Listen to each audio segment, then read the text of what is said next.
여러분, 최근 미국에서 나온 한 법원 판결 소식 들으셨나요? 언뜻 보면 우리에게 아주 좋은 소식 같은데 그 속을 들여다보면 정말 복잡한 이야기가 숨어 있습니다. 오늘은 이 판결이 한국 경제에 어떤 예상치 못한 파장을 불러올 수 있는지 그 핵심을 한번 파헤쳐 보겠습니다. 자, 그래서 질문은 바로 이겁니다. 미국 법원이 트럼프의 관세가 위법이라고 판결했는데 이게 과연 우리 한국에게 좋은 소식이라고만 할 수 있을까요? 아마 많은 분들이 당연히 좋은 거 아니야? 라고 생각하실 텐데요. 근데 말이죠. 정답은 생각보다 훨씬 더 꼬여 있고 어떻게 보면 역설적이기까지 합니다. 지금부터 그 이유를 하나씩 알려드릴게요. 자, 그럼 대체 무슨 일이 있었던 건지 사건의 시작부터 한번 볼까요? 최근 미국 연방대법원에서 아주 놀라운 판결이 나왔습니다. 트럼프 대통령이 전 세계를 상대로 휘둘러왔던 이른바 상호 관세가 위법이라는 판결을 6대3으로 내린 거죠. 사실 많은 사람들이 예상하지 못했던 결정이었습니다. 이 판결 하나로 파급력이 상당했습니다. 트럼프의 상호 관세는 그냥 효력을 잃어버렸고 같은 법적 근거를 두고 있던 중국에 대한 소위 펜타닐 관세도 덩달아 폐지됐습니다. 그러니까 이 판결로 가장 먼저 웃게 된 건 아이러니하게도 바로 중국이었던 셈이죠. 하지만 트럼프가 누구입니까? 여기서 그냥 물러설 리가 없죠. 판결이 나오기 무섭게 무역 지형 전체의 판을 뒤집어버리는 엄청난 카드를 꺼내들었습니다. 트럼프가 꺼내든 비장의 무기는 바로 이 무역법 122조였습니다. 이게 뭐냐면요. 대통령한테 정말 막강한 권한을 주는 법인데 의회 승인 같은 복잡한 절차 없이 최대 150일 동안 모든 나라에 최대 15%의 관세를 매길 수 있게 하는 그야말로 속전속결용 카드인 겁니다. 그리고 트럼프는 망설임이 없었습니다. 이 카드를 바로 꺼내서 써버렸죠.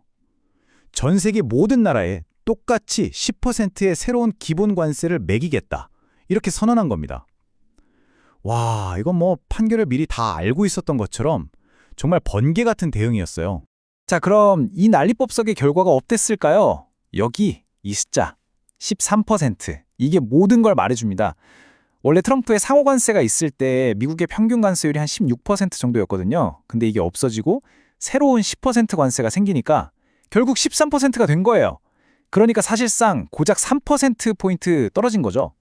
다들 엄청나게 관세가 낮아질 줄 알았는데 생각보다 변화가 크지 않았던 겁니다. 자, 바로 이 지점에서부터가 오늘 이야기의 진짜 하이라이트입니다. 이 법원 판결과 트럼프의 반격이 만들어낸 정말 기묘한 승자와 패자의 구도, 지금부터 자세히 한번 뜯어보겠습니다. 자, 이해를 돕기 위해서 나라들을 두 그룹으로 한번 나눠볼게요. 왼쪽은 협력 그룹이에요. 한국, EU, 일본처럼 트럼프 행정부랑 일찌감치 협상을 해서 관세를 좀 낮췄던 나라들이죠. 그리고 오른쪽은 저항 그룹.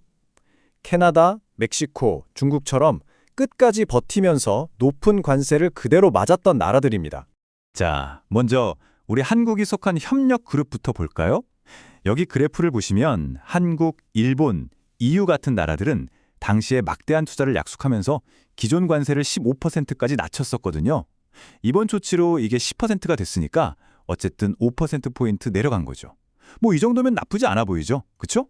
그런데 바로 다음 슬라이드에서 상황이 완전히 달라집니다. 이게 바로 아하 하는 순간인데요. 저항그룹을 한번 보세요.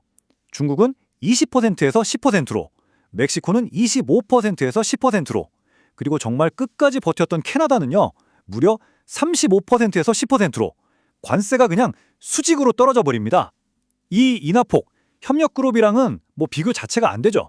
이 표가 지금 상황을 딱 요약해줍니다. 여러분, 무역에서 관세는요, 절대적인 숫자보다 이 상대적인 격차가 훨씬 중요해요. 우리나라는 관세가 5%포인트 떨어지는데 그쳤는데 미국 시장에서 우리랑 경쟁하는 중국은 10%포인트, 멕시코는 15%포인트, 캐나다는 무려 25%포인트나 관세가 낮아진 거예요. 결론이 뭐냐? 먼저 나서서 협상했던 착한 나라들이 버텼던 나라들에 비해서 오히려 가격 경쟁력을 잃어버리는 정말 아이러니한 상황이 된 겁니다. 하지만 이야기가 여기서 끝이 아닙니다. 이제부터는 미래를 봐야 하는데요. 전 세계 무역 시장에 지금 150일짜리 시한폭탄이 똑딱거리기 시작했습니다. 네, 딱 150일입니다. 트럼프가 새로 발동한 20% 보편 관세, 이게 법적으로 딱 150일 동안만 유효하거든요. 그 시간이 지나면 이걸 계속 유지할 다른 방법을 찾아야만 합니다. 150일이 지나면 어떻게 되느냐? 이 관세를 계속 유지하려면 미국 의회의 승인을 받아야 해요. 근데 이게 거의 불가능에 가깝습니다. 왜냐하면 트럼프가 속한 공화당 안에도 전통적으로 자유무역을 지지하는 의원들이 많거든요. 그래서 이 법안이 의회를 통과할 거라고 장담하기가 아주 어려운 상황인 거죠. 자, 의회 승인이 어렵다면 그럼 트럼프 대통령은 무슨 카드를 또 꺼낼 수 있을까요? 아직 그의 손에는 아주 강력한 무기들이 남아 있습니다. 트럼프의 무기는 크게 두 가지로 볼 수 있습니다. 첫 번째는 301조. 이건 불공정 무역 행위를 조사해서 보복하는 건데 힘은 세지만 조사에만 거의 1년이 걸려요. 좀 느리죠? 그런데 두 번째, 바로 232조가 있습니다. 이건 국가 안보를 명분으로 즉시 관세를 때릴 수 있는 카드예요. 게다가 이미 법원에서도 합법이라고 인정을 받은 정말 빠르고 무서운 무기입니다.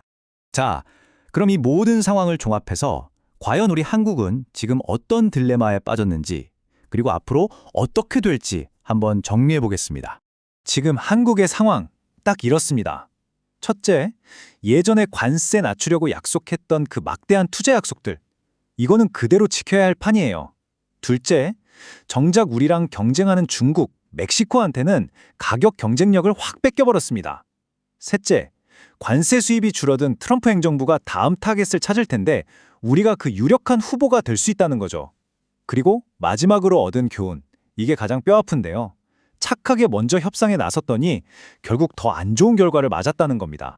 미국 재무장관이 이런 말을 했어요. 우리에겐 매우 강력한 대안이 있다.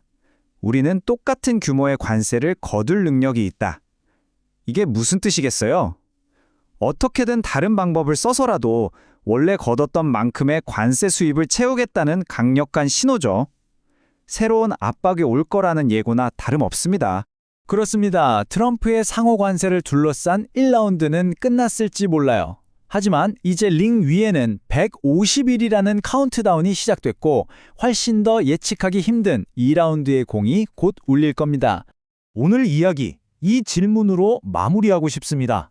이런 거친 무역전쟁의 판에서 먼저 나서서 양보하고 협조하는 착한 전략이 과연 정답일까요? 이번 사태는 우리에게 정말 많은 생각할 거리를 던져주고 있습니다.